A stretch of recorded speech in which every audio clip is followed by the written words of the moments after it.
Drip Eze is an all-in-one drip watering system with built-in drippers so you can just roll it out.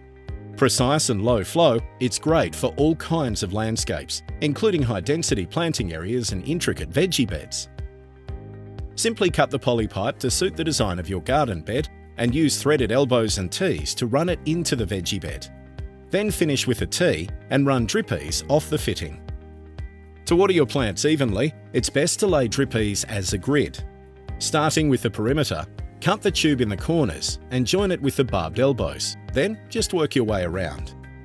To finish, cut the Drip Eze and place it in long runs, using the threaded T's to join it all up, and the locking clamps to fasten everything in place.